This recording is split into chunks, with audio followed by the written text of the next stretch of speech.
In this video, I'm going to go over an increasingly popular topic with teens, vaping and nicotine. I'll help you understand the prevalence and reasons behind it and share practical ways to effectively address this with your teen. Hi everyone, my name is Christy Kola. I'm a licensed mental health counselor and teen expert with a decade of experience. In today's video, I'm going to talk about teen vaping and nicotine. As you've probably noticed, vaping has become increasingly prevalent, especially among teens, a lot of times due to peer pressure and the misconception that it's less harmful than smoking. I want to dive into some effective strategies for addressing this if you suspect that your teen is using nicotine, particularly through vaping.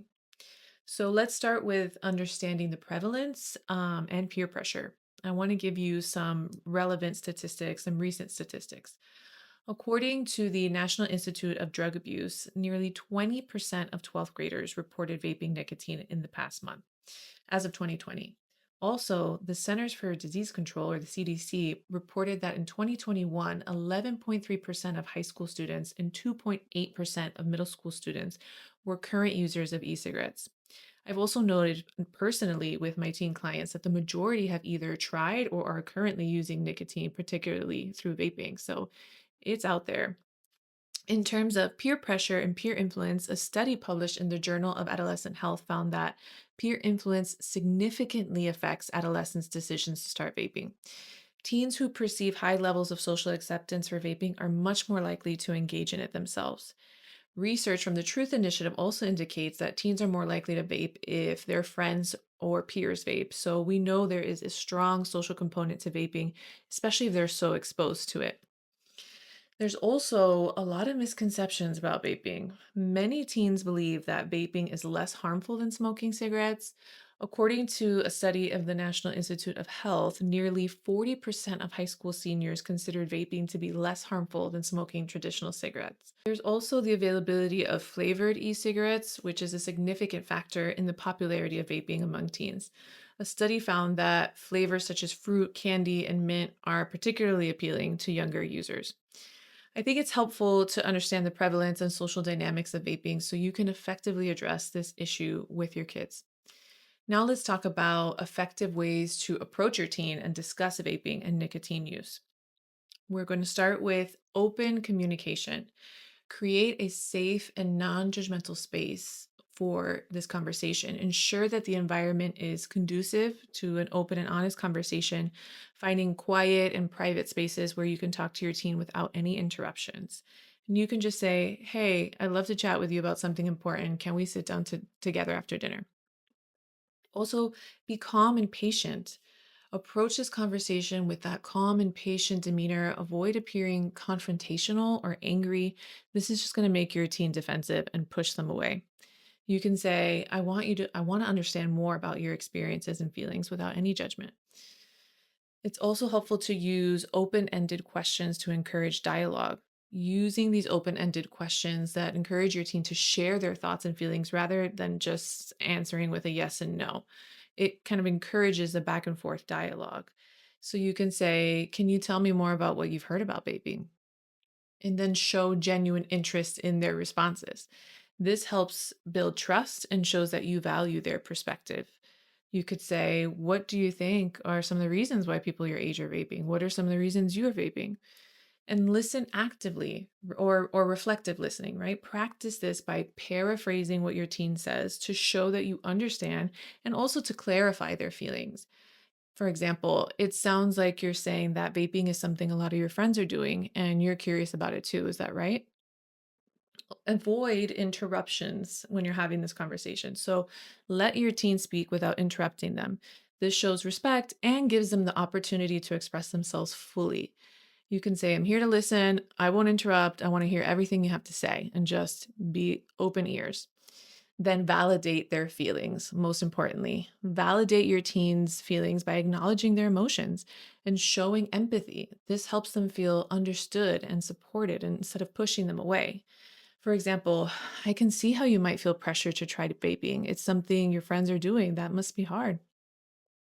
Then you definitely want to avoid judgment if you don't want to push them away. Focus on understanding their feelings rather than judging their behavior or choices. You can say, "I understand why you might be curious about vaping, especially if it seems like everyone is doing it." Show that it makes sense.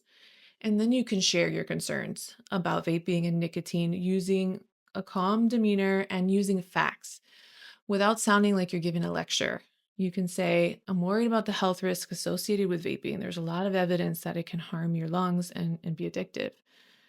Then you can provide information and resources that your teen can explore on their own or with you, emphasizing that you care about their well-being, right? That this is what that's about is their well-being. You can say, I found some articles and videos that explain issues with vaping. Would you be willing to look at them or look at them with me?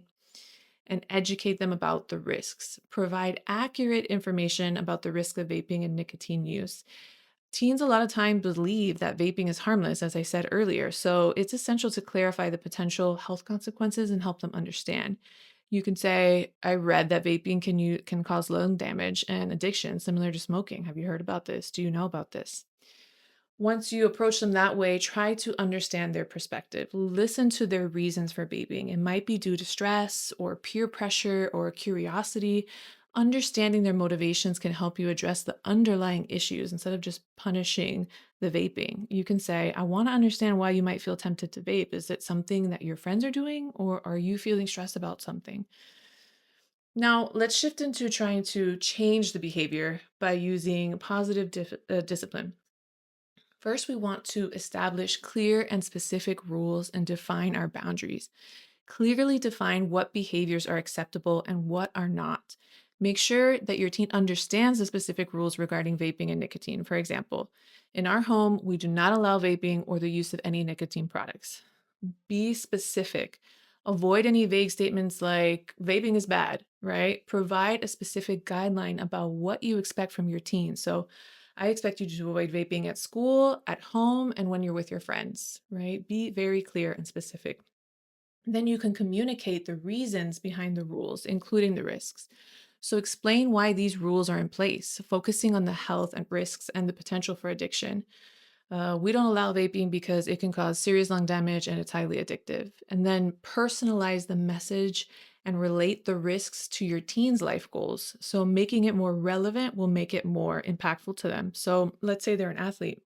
You're an athlete, and vaping can seriously affect your lung capacity and performance.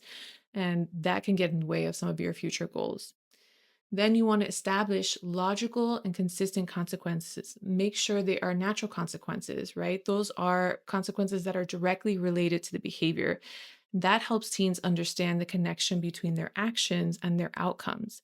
So it seems like being around your friends a lot triggers you to vape. If you vape while you're out with your friends, you'll lose your privilege to go out with your friends for a week.